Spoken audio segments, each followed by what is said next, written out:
Infelizmente, o Brasil vem atravessando um dos eventos climáticos mais trágicos da história recente do nosso território, fazendo com que o sul da Bahia e o norte de Minas Gerais, mas principalmente o sul da Bahia, esteja numa situação de extrema calamidade. A gente tem hoje mais de 50 municípios que estão em estado caótico, em estado de emergência, justamente por conta das enchentes, das chuvas e tal. Para vocês terem uma noção do tamanho da proporção dessa chuva, eu tô falando para vocês que diariamente na região está chovendo de 80 a 100 milímetros de chuva.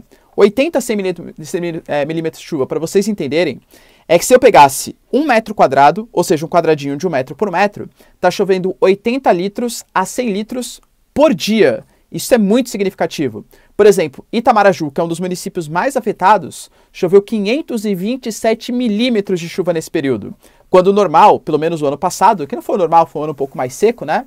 Mas seria tipo 10 a 20 milímetros nesse mesmo período. Por que essas fortes chuvas elas vêm acontecendo? Qual a explicação climática para essas fortes chuvas? E se de fato elas tendem a parar no futuro próximo? Se você quer entender um pouco mais sobre esse assunto e muito mais sobre geografia, geopolítica, atualidades, política, polêmicas, enfim, tudo para você se manter sempre bem atualizado, já se inscreve no canal, deixa seu like e compartilha esse vídeo, que eu, professor Ricardo, conto muito com a sua ajuda. Belezinha? Link, galera, curso de atualidades e geografia para vocês na descrição. Beleza? Então vamos lá, galera. Ó, seguinte. As causas climáticas, a gente vai falar, né? Professor, é mudanças climáticas, aquecimento global? Penso eu que sim, mas ciência não faz com eu penso que, tá?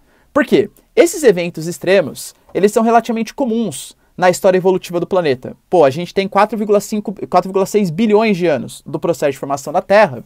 Então, quando a gente fala, olha, tal evento não acontecia há 100 anos atrás, tal furacão não é tão forte há 50 anos. Pra gente, parece muito tempo. Porque a gente é um nadinha na história evolutiva do planeta. Mas, pô, em 4,6 bilhões de anos, são eventos até que relativamente comuns.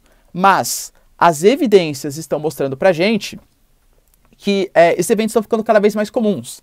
A gente pega, esse ano, por exemplo, teve incêndio na Califórnia, incêndio na Grécia, incêndio na Turquia, enchente na Bélgica, enchente na Alemanha, tragédias também relacionadas a chuvas. No Sudeste Asiático, Índia, China, aqui no Brasil, friagem extrema no sul, seca no centro-sul do país, agora chuvas fortes na Bahia. Então, isso indica, de novo, não é uma prova científica, a ciência não se faz com o que eu acho, né? Mas indica possíveis cenários de mudanças climáticas.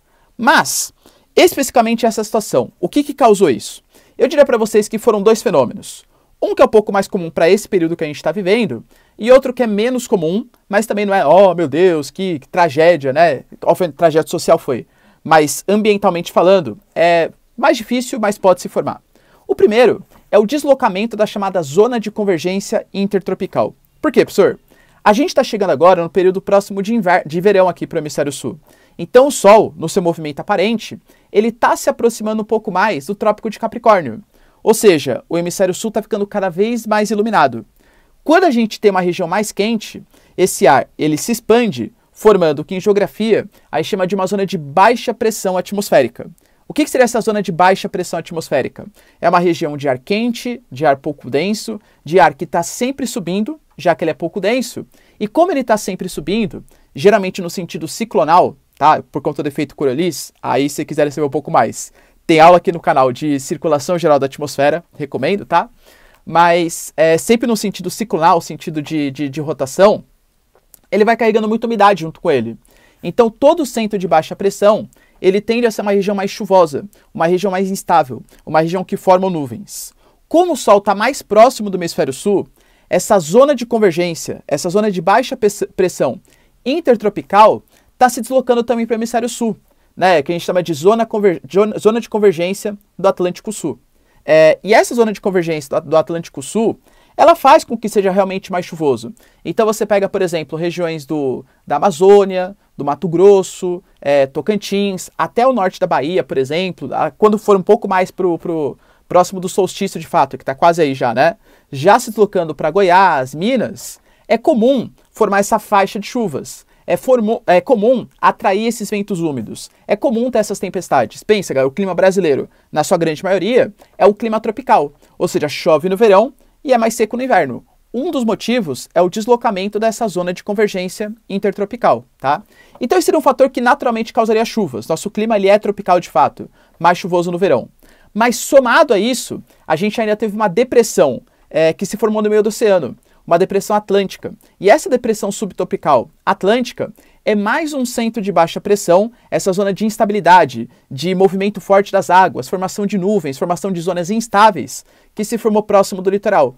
Então, a convergência dessas duas coisas, o deslocamento da zona de convergência intertropical, que é relativamente mais comum para essa época do ano, e ao mesmo tempo que formou-se uma depressão ali no meio do oceano, uma depressão no sentido de pressão atmosférica, estou falando, tá? Formou dois centros de baixa pressão muito próximos um do outro, ou seja, duas áreas de turbilhonamento de ventos úmidos para camadas mais altas da atmosfera, consequentemente formando nuvens, consequentemente formando chuvas. Por isso que a gente está tendo essas zonas gigantescas de instabilidade na Bahia.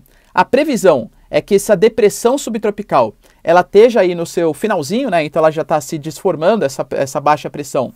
Tá fazendo o equilíbrio de pressões, então naturalmente a tendência é que tenha menos turbilhonamento de ar no sentido ciclonal, formando nuvens, mas a depressão, a zona de convergência intertropical, ela tende a ficar bastante no Atlântico Sul, causando chuvas em Minas, até o norte de São Paulo, etc., pelo menos durante grande parte do verão, tá? Ou seja, esses extremos climáticos, eles tendem a não acontecer mais, pelo menos no futuro próximo, mas saiba que verão, a gente está no Brasil, Hemisfério Sul, próximo de dezembro, o clima é tropical, ou seja, vai chover de maneira mais intensa. Inclusive, essa massa de ar que vem da Amazônia e traz esse monte de umidade para essa zona de convergência causando chuvas, são os rios voadores. É a tal da MEC, a Massa Equatorial Continental.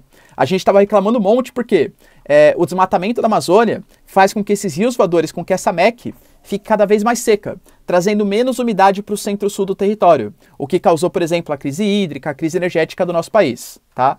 Talvez, esse ano ela cause um pouquinho mais chuvas, que de fato a gente está precisando. Claro que não da maneira como foi na Bahia, mas está precisando até para abastecer o nosso reservatório, fazer com que a nossa hidrelétrica volte a produzir energia suficientemente para que a gente não use as nossas termoelétricas e, claro, isso cause uma queda da inflação, né? Porque vai diminuir o preço da energia e, consequentemente, o preço das coisas. Beleza, pessoal? Deu para entender esse contexto aí? Por que está chovendo tanto assim no sul da Bahia? Se vocês curtiram o vídeo, então, já deixa o like, se inscreve no canal e tamo junto. Beijos, abraços e tchau!